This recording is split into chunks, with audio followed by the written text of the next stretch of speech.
Hello everyone. Before we get started, make sure to like and subscribe and leave a comment saying where you're from and when you watched.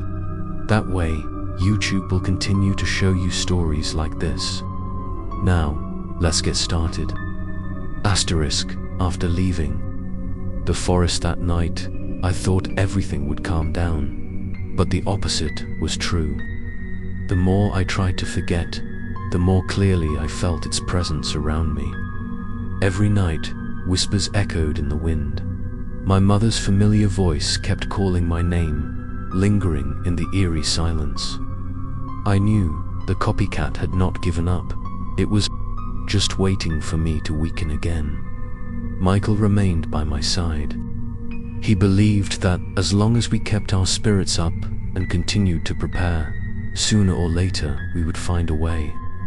He brought more documents, reading avidly through the jagged lines of ancient exorcism rituals.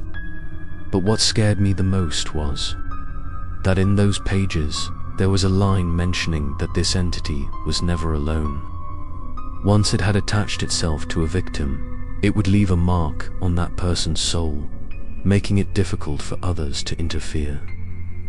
I read it over and over again, my heart pounding, feeling like an invisible curse was being carved into my flesh that night. As we sat in the living room, the candlelight casting flickering shadows on the walls, I heard a soft knock.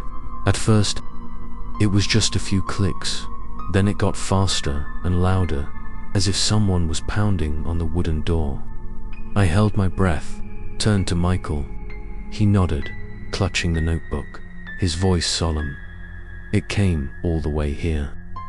The darkness outside became unusually thick, so much so that the flashlight couldn't penetrate it. From there, a voice rang out. It was still my mother's voice, but this time it contained urgency and sobbing. She begged me to open the door, saying that she was lost, that I had to come and save her. My heart felt like it was being squeezed, tears welling up in my eyes. I knew my mother was working the town shift, but the sound was so real that I felt like if I didn't open the door, I was abandoning her in the darkness. Michael shouted, telling me I was being tricked, then began to chant. The voice outside instantly changed. From a plea, it turned into a hoarse, distorted laugh, echoing as if dozens of people were laughing together. I shivered. The candle in front of me flickered and then went out. The room was plunged into total darkness. I quickly turned on the flashlight.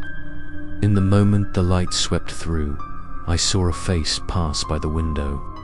It was my own face, but the black eyes were empty, the mouth curled into a long, terrifying smile. I screamed, fell back, and the flashlight fell to the ground. When the light hit the wall, the face had disappeared, leaving only the mocking whistling of the wind. Michael pulled me into the salt circle, his hands shaking but his eyes determined.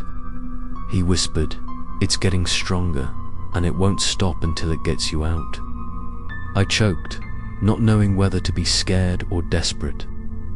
The house, which had been the last safe place, could no longer keep it out.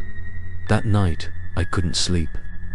Every time I closed my eyes, I saw my face in the window with a crooked smile. I knew that the copycat wanted to deceive me, not only with its voice, but also erase the boundary between me and itself, making me unable to distinguish myself anymore. And when that happened, I might lose it completely, as the sky was just getting light. Michael announced, "We have to go back to the tree. It's the only place where it can end." I was scared, but I knew he was right. If I didn't confront it, it would torment me until I had no more strength to resist. I nodded, my heart trembling, but my eyes flashing with determination. Stay tuned for the next episode to see what happens when we return to the giant hollow tree, preparing for a new confrontation.